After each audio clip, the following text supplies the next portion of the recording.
Halo, assalamualaikum warahmatullahi wabarakatuh. Kali ini topiknya agak sedikit beda, yang menarik, menantang. Ya, ini tentang kita belajar tentang ereksi. Teman-teman harus tahu ya sebenarnya informasi ini ya untuk pembelajaran yang mengenai ereksi ataupun tegang pada pria, Mr. P pria. Jadi jangan di skip dulu, tonton sampai habis ya. Sebelum itu ya boleh dong ya subscribe channel ini supaya update terus informasi terbaru dari saya.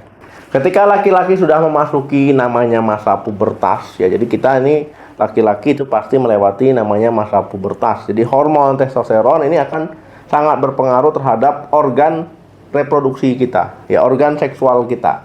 Ya termasuk aksesoris-aksesoris lainnya, misalkan ya suara kita pasti berubah.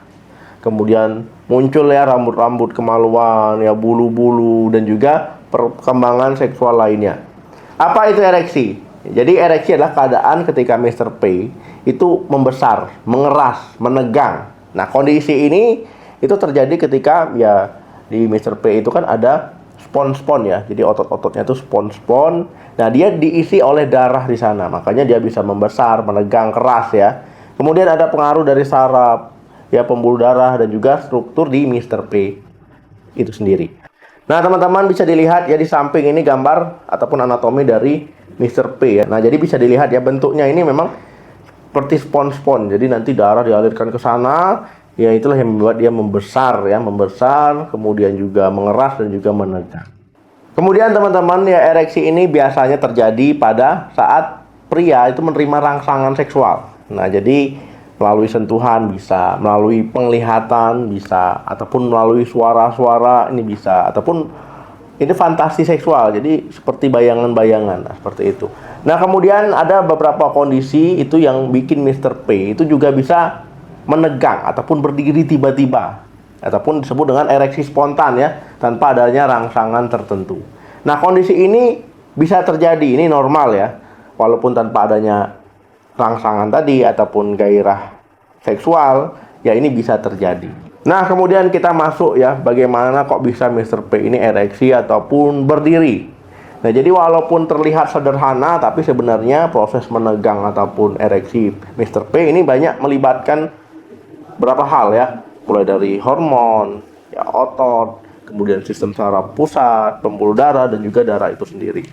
Nah, jadi ada tahapannya ataupun perubahan bentuk Mr. P yang tadinya kecil ya kemudian bisa keras membesar ya. Yang pertama, otak akan mengirimkan sinyal. Nah, jadi teman-teman ya ketika kita mendapatkan rangsangan seksual bisa dari penglihatan, suara dan sebagainya tadi, ya otak akan mengirimkan sinyal rangsangan tadi yaitu ke saraf ya, saraf ke cavernosus ya. Kemudian baru saraf tadi nanti diteruskan, dilanjutkan ya, ataupun dikirim sampai ke kelenjar prostat. Nah, baru nanti dia mencapai ke corpus cavernosum dan juga ya pembuluh darah arteri pada Mr. P. Nah, makanya ya otak kita ini sangat berpengaruh ya terhadap ya Mr. P kita ini bisa berdiri atau tidak. Nah, yang kedua ini darah mengalir deras ke Mr. P.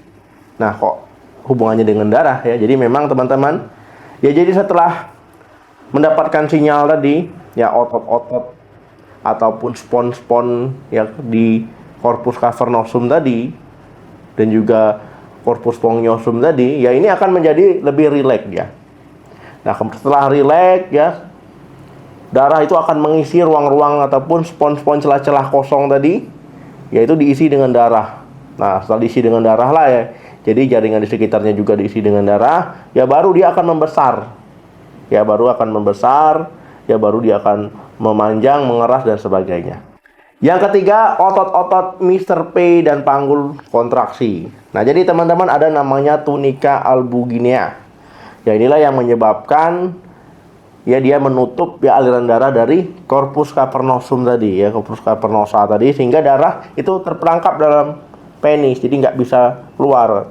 Kalau seandainya nggak terperangkap ya disemburkan darah ke sana, ya bisa keluar lagi, makanya dia seperti terkunci. Nah, kemudian semakin lama ya tekanan akan semakin meningkat. Ya, makanya terjadi penegangan tadi pada Mr. P. Nah, kemudian otot-otot di dasar panggul juga akan berkontraksi ya di sekitar ya corpus cavernosum tadi. Nah, jadi waktu dia menegang, dia kontraksi otot-otot panggul kita. Nah, kemudian tekanan darahnya akan meningkat ya dari biasanya ya pada Mr. P. Nah, makanya bisa tegang, keras, ya bisa dia memanjang. Jadi bukan ototnya yang membesar, tapi karena ototnya tadi, celah-celah tadi diisi oleh darah ya, oleh darah, makanya dia bisa membesar. Nah, makanya kalau seandainya ada masalah di peredaran darah, di pembuluh darah, ya entah itu karena diabetes, ya ataupun masalah kolesterol tinggi, ya ataupun karena kurang olahraga, ya itu makanya ya tegangnya ataupun ereksinya berdirinya bisa nggak maksimal. Karena dia memang berkaitan erat dengan pembuluh darah ataupun darah yang dipompakan ke Mr. P. Nah, kemudian ciri-ciri Mr. P ereksinya normal gimana? Ataupun berdiri normal itu seperti apa? Yang pertama tentu dia membesar dan mengeras. Jadi kalau seandainya aliran darah sudah dipompakan ke sana, kemudian terperangkap, ya sehingga korpus cavernosum terisi, korpus spongiosum terisi, ya, nah, dia membesar, ya dia mengeras di sana. Makanya ukurannya jadi beda ya dari yang tadinya layu, kemudian fase aktif. Nah, jadi dia nggak lembek lagi ya. Jadi ketika orang merasa kok sudah keras tapi digerak-gerakin masih lembek, ya artinya ya itu nggak normal ereksinya ataupun nggak maksimal. Yang kedua, Mr. P-nya tidak bisa ditekuk. Nah, jadi kalau yang normal ya negang itu berdiri ereksi, ya itu keras ya, keras, nggak bisa ditekuk. Dipaksa tekuk patah dia. Nah, jadi kalau seandainya dia berdirinya ke atas ya, jadi kalau Mr. P dia posisi anatomisnya pasti seperti ini ya, agak sedikit melengkung tapi tidak ekstrim. Kalau ekstrim itu bisa penyakit ya, ataupun dikenal dengan Peyronie.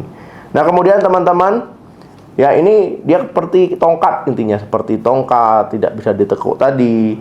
Kemudian Mr. P yang sehat ini negangnya itu ya pokoknya nggak bisa diganggu gugat, ya artinya nggak bisa dibengkokkan ke kanan, ke kiri, ke atas, ke bawah. Nah, seperti itu.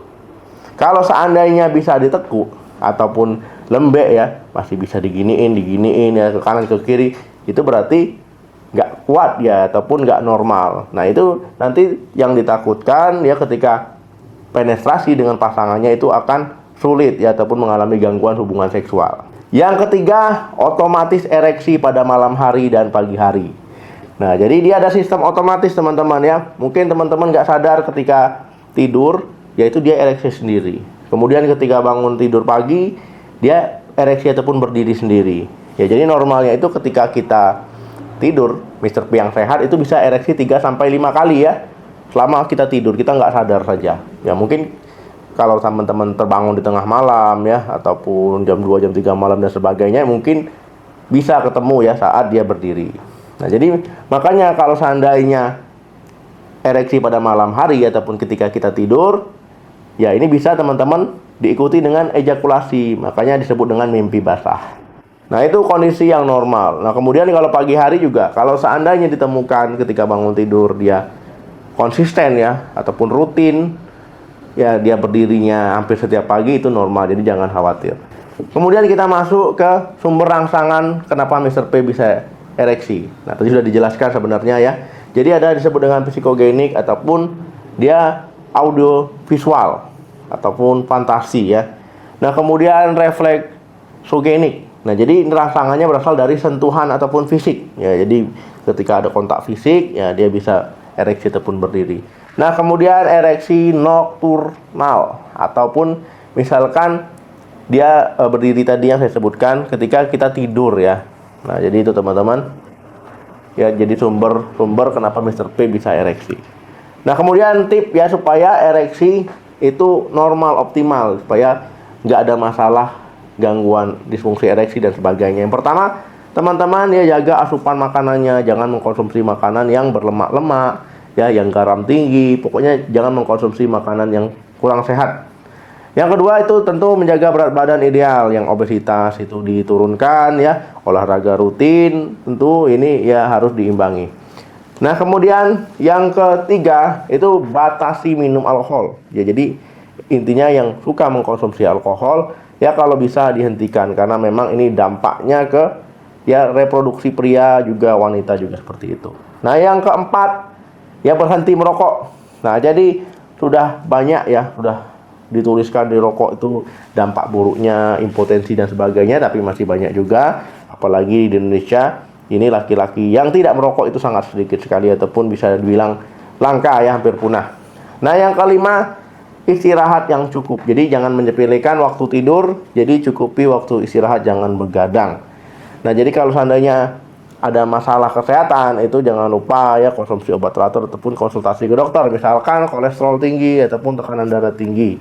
Jadi kalau seandainya mengkonsumsi obat itu harus bijak ya, artinya sesuai dengan anjuran dokter, jangan suka beli sendiri ataupun jajan obat sendiri ya. Kemudian kelola stres dengan baik. Nah, untuk mengelola stres dengan baik ini fokusnya menjaga kesehatan mental, karena kalau seandainya masalah stres tidak diatasi dengan baik, timbul masalah mental ya, ini dampaknya juga ereksinya pasti nggak optimal ya. Kalau kita lagi stres, banyak pikiran, perasaan nggak enak, ya ereksinya ya loyo ya. Itu kondisi yang lumrah. Jadi artinya kita harus mengelola stres dengan baik. Oke teman-teman, ya itu tadi pembahasan kita tentang bagaimana bisa dia menegang Mr. P kita bisa ereksi, dan juga bagaimana normalnya. Ya semoga membantu. Terima kasih yang sudah nonton sampai habis. Jangan lupa di like, di share. Sampai ketemu lagi di video saya selanjutnya. Salam sehat, sampai jumpa.